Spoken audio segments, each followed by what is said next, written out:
Hello అందరికి welcome to my mini vlog. ఈ వీడియోలో చూస్తున్నారుగా, మేమైతే దుర్గమ్మ తల్లి టెంపుల్కి అయితే వెళ్తున్నాము. విజయవాడ ఎప్పుడొచ్చినా సరే మేము అమ్మవారి గుడికి అయితే వెళ్తూనే ఉంటాం. అయితే దసరా దగ్గర నుంచి అయితే వెళ్ళడం అవ్వలేదు. దసరా టైంలోనేమో ఫుల్ రష్ ఉంటుంది కదా టెంపుల్. ఇంకా చిన్న బాబుతో వెళ్ళడం కష్టం అవుతుంది కాబట్టి ఆ రష్‌లో వెళ్ళలేదు. ఆ తర్వాతే ఎప్పుడు విజయవాడ వచ్చినా సరే ఇంకా హడావిడిగానే హైదరాబాద్ వెళ్ళాల్సి వస్తూ ఉంది. ఈసారి మటుకి ఖచ్చితంగా అమ్మ దర్శనం చేసుకోవాలని ఫిక్స్ అయ్యి వచ్చేసాము.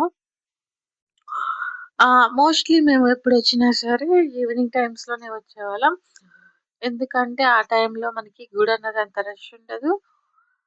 ఇంకా అమ్మవారి దర్శనం చేసుకోగానే ఆ ఫీల్ బావుంటుంది కదా! దానికి తోడు ఈ వాతావరణం గూడా చల్లగా ఉండేసరికి ఇంకా చాలా బాగా అనిపిస్తుంది. మనసంతా చాలా ప్రశాంతంగా ఉంటుంది. అందుకే ఈవినింగ్ టైమ్‌లోనే వచ్చేవాళ్ళం. కాకపోతే ఇప్పుడు మార్నింగే రావాల్సొచ్చింది. ఇంకా లోపలికి బండి పైనే పార్క్ చేసుకోవాలి కదా! పార్క్ చేసుకొని అమ్మవారి దర్శనానికైతే వెళ్ళాము టికెట్ తీసుకొని.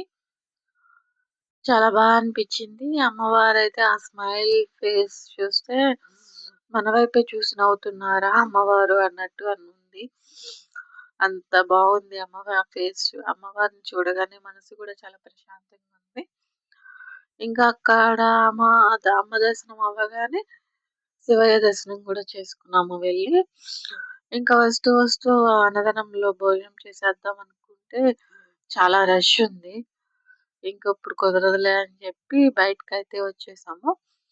బయటైతే ప్రసాదాలు తీసుకుంటానికి వెళ్ళి, అక్కడ గూడా ప్రసాదం తీసుకొని, మంచిగా ఇంటికైతే వచ్చేసామండి. ఓకే అండి. మీకు నా వీడియో నచ్చినట్లయితే లైక్ చేయండి, షేర్ చేయండి అండ్ నా ఛానల్‌ని సబ్స్క్రైబ్ చేసుకోండి ప్లీజ్.